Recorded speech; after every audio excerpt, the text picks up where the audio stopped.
कृष्णा, राधे राधे। भगतजनों, आज हम गुगा नवमी की कथा सुनेंगे। वाल्मीकि समाज में अपने आराध्य देव वीर गोगा देव जी महाराज का जन्म उत्सव गुगा नवमी के रूप में परंपरागत श्रद्धा भक्ति और उत्साह उमंग के साथ हर्षोल्लास पूर्वक मनाया जाता है। यह त्योहार गुगा नवमी का कई राज्यों में मनाया जाता है। मध्य प्रदेश, छत्तीसगढ़ और इसके अलावा राजस्थान में खास तौर पर यह त्योहार मनाया जाता है, क्योंकि यह पर्व राजस्थान का लोक पर्व है। इसे गुगा नवमी भी कहा जाता है। जन्माष्टमी के बाद आने वाली तिथि गोगा नवमी के नाम से प्रसिद्ध है। इस दिन गोगा देव अर्थात श्री जाहरवीर का जन्मोत्सव बड़े ही धूमधाम से मनाया जाता है। इस दिन नागों की पूजा की जाती है। ऐसी मान्यता है कि गोगा देव की पूजा करने से सांपों से हमारी रक्षा होती है। गोगा देव की पूजा श्रावणी पूर्णिमा से आरंभ हो जाती है तथा यह पूजा पाठ 9 दिन तक चलता है, यानी कि नौवीं तिथि तक गोगा देव का पूजन किया जाता है। इसलिए इसे गोगा नवमी कहते हैं। राजस्थान के इन महापुरुष गोगा जी का जन्म गुरु गोरखनाथ के वरदान से हुआ था। गोगा जी की मां बाछल देवी निसंतान थी। संतान प्राप्ति के सभी यत्न करने के बाद भी उन्हें संतान सुख नहीं मिला।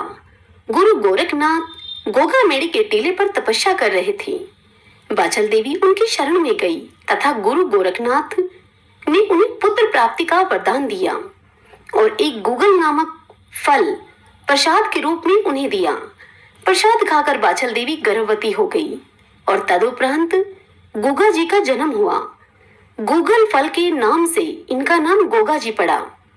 दूसरे शब्दों में गोगा देव महाराज से संबंधित एक किंवदंती के अनुसार गोगा देव का जन्म नाथ संप्रदाय के योगी गोरक्षनाथ के आशीर्वाद से हुआ था। योगी गोरक्षनाथ ने ही इनकी माता बाछल को प्रसाद के रूप में अभिमंत्रित गुगल दिया था, जिसके प्रभाव से महारानी बाछल से गोगा देव अर्थात जाहरवीर का जन्म हुआ।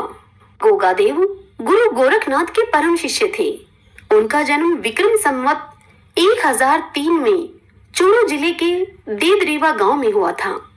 सिद्धवीर गोगा देव के जन्म स्थान राजस्थान के चूरू जिले के तत्खेड़ा ददरेवा में स्थित है, जहां पर सभी धर्म और संप्रदाय के लोग मत्था टेकने के लिए दूर दूर से आते हैं।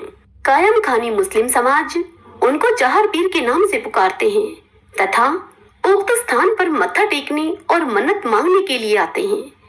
इस तरह यह स्थान हिंदू और मुस्लिम एकता का प्रतीक है। मध्यकालीन महापुरुष गोगा जी हिंदू, मुस्लिम, सिख संप्रदायों की श्रद्धा अर्जित करके एक धर्मनिरपेक्ष लोक देवता के नाम से पीर के रूप में प्रसिद्ध हुए। गोगा जी का जन्म राजस्थान के देदरवा चूरू चौहान वंश के राजपूत शासक जयबैर अर्थात जेवर सिंह की पत्नी बाछल के गर्भ से गुरु गोरखनाथ के वरदान से भादो सुदी नवमी को हुआ था। चौहान वंश में राजा पृथ्वीराज चौहान के बाद गोगा जी वीर और ख्याति प्राप्त राजा थे। गोगा जी का राज्य सतलुज से हांसी हरियाणा तक था। लोक मान्यता व लोक कथाओं के अनुसार गोगा जी को सांपों के देवता के रूप में भी पूजा जाता है। लोग उन्हें गोगा जी, गोगा वीर, जाहरवीर, राजा मंडलिक व जाहरवीर के नामों से पुकारते हैं। यह गुरु गोरक्षनाथ के प्रमुख शिष्यों में से एक थे। गोगा देव जी की जन्मभूमि पर आज भी उनके घोड़े का अस्तबल है और सैकड़ों वर्ष बीत गए, लेकिन उनके घोड़ों की रकाब अभी भी वहीं पर है। उक्त जन्म स्थान पर गुरु गोरक्षनाथ का आश्रम भी है। वहीं है गोगा देव की घोड़े पर सवार मूर्ति।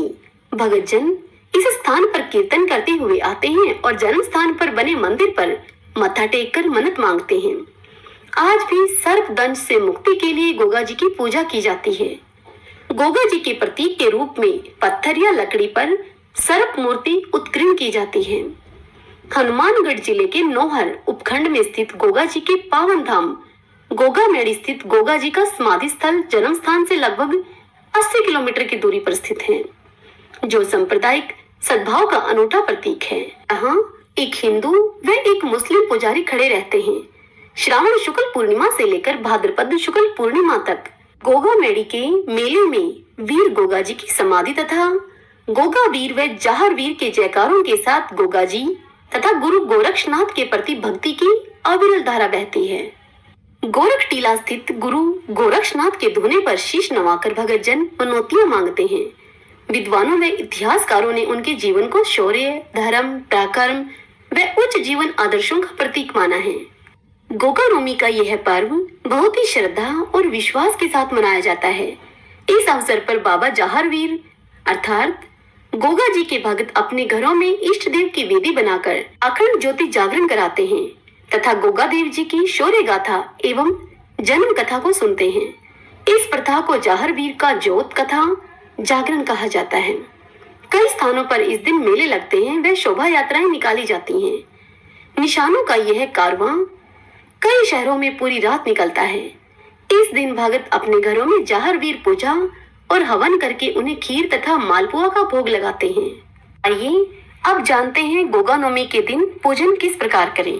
पद कृष्ण नवमी के दिन सुबह जल्दी उठकर रोजमर्रा के कामों से निवृत्त होकर खाना आदि बना लें।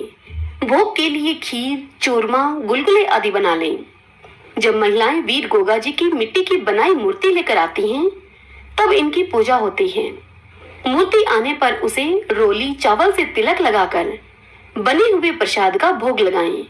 कई स्थानों पर तो गोगा देव की घोड़े पर चढ़ी हुई वीर मूर्ति होती है, जिसका पूजन किया जाता है। इस दिन गोगा जी के घोड़े के आगे दाल रखी जाती है। ऐसा माना जाता है कि रक्षाबंधन के दिन बहनें अपने भाइयों को जो रक्षा सूत्र अर्थात राखी बांधती हैं, वह गोगा नवमी के दिन खोलकर गोगा देव जी को चढ़ाई जाती है। अब आपको गोगा नवमी के पूजन की दूसरी विधि बताती हूँ, क्योंकि कई स्थानों पर इसकी पूजन विधि अलग है। जन्माष्टमी के अगले दिन ही गोगा नवमी की पूजा की जाती है, इसलिए इस दिन सवेरे एक मोटी सी रोटी बनाकर उस पर घी बूरा रखकर साथ में एक कटोरी में चावल वाली खीर रखते हैं और रसोई की दीवार पर गोगा नवमी बनाकर उसके सामने जोत जगाकर थाली में रोटी, घी, बूरा, खीर यह सब रख देते हैं। गोगा जी महाराज को रोली से टीका करते हैं और अपने माथे पर भी हल्दी से टिक्की लगाते हैं।